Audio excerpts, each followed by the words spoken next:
വലൈക്കും വറഹ്മത്തുള്ളാഹി വബറകാതുഹു.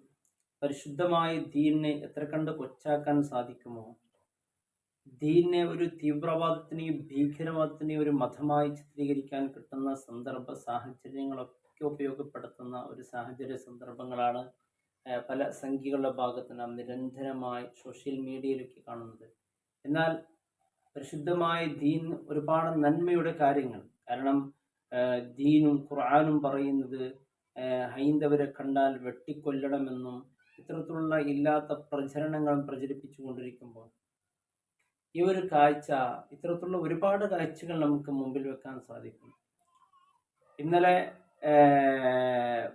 പള്ളി പരിസരത്ത് ഒരുമിച്ച് കൂടിയ മനക്കാട് പള്ളി പരിസരത്ത് ഒരുമിച്ച് കൂടിയ ഹൈന്ദവ സഹോദരിമാർ വളരെ സന്തോഷത്തിനും വളരെ സ്നേഹത്തിനും പറയുന്ന ഓരോ വാക്കുകൾ, ആട്ടുക്കൽ പൊങ്ങാൽ ക്ഷേത്രത്തിൻ്റെ അടുത്ത് നടക്കുന്ന വലിയൊരു പരിപാടിയാണല്ലോ, ആ ഒരു പരിപാടിക്ക് അവിടെ ഒരുമിച്ച് കൂടിയ ഹൈന്ദവ സഹോദരന്മാർ, ഇത് ഈ വർഷം മാത്രമല്ല എല്ലാ വർഷം തോറാണ് ഇത്തരത്തിലുള്ള ഹൈന്ദവ സഹോദരിമാരൊക്കെ ഇവിടെ ഒരുമിച്ച് കൂടാറുള്ളത്. അവർക്ക് വേണ്ടി എല്ലാ സൗകര്യങ്ങളും ഇവിടെ പള്ളി കമ്മിറ്റി, മനക്കാട് പള്ളി കമ്മിറ്റി അവർക്ക് ചെയ്തു കൊടുക്കാറുണ്ട്.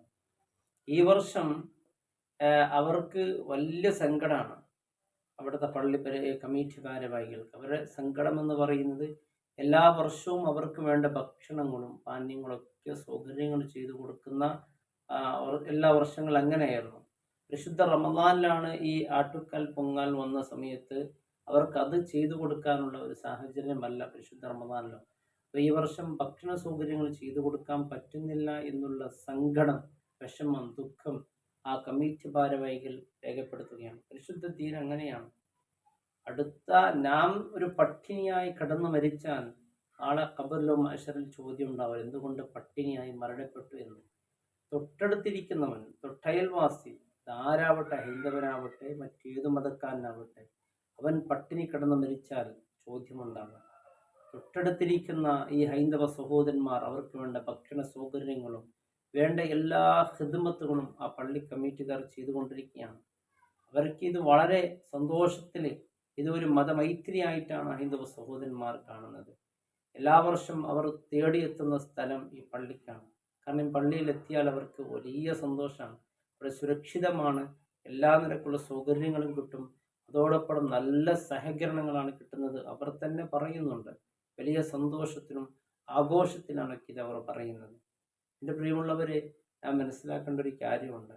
കാരണം ഇവിടെ മുസ്ലിമുകൾക്കിടയിൽ, ഹൈന്ദവർക്കിടയിൽ പല ഭിന്നിപ്പുകൾ ഉണ്ടാക്കാൻ വേണ്ടി പല അജണ്ടകളും പല യുദ്ധങ്ങളും നടക്കുന്നുണ്ടെങ്കിൽ, ഇത്തരത്തിലുള്ള മതസൗഹാർദ്ദം, ഇതാണ് നമ്മുടെ നാട്, ഇതിന് ഒരു കോട്ടം വരുത്താൻ എത്ര കണ്ട് ശ്രമിച്ചാൽ അത് നടക്കില്ല എന്നതിന് ഇത്തരത്തിലുള്ള സംഭവങ്ങൾ നമ്മുടെ ചുറ്റുഭാഗത്ത് നടന്നുകൊണ്ടിരിക്കുമ്പോൾ വലിയ സന്തോഷമാണ്.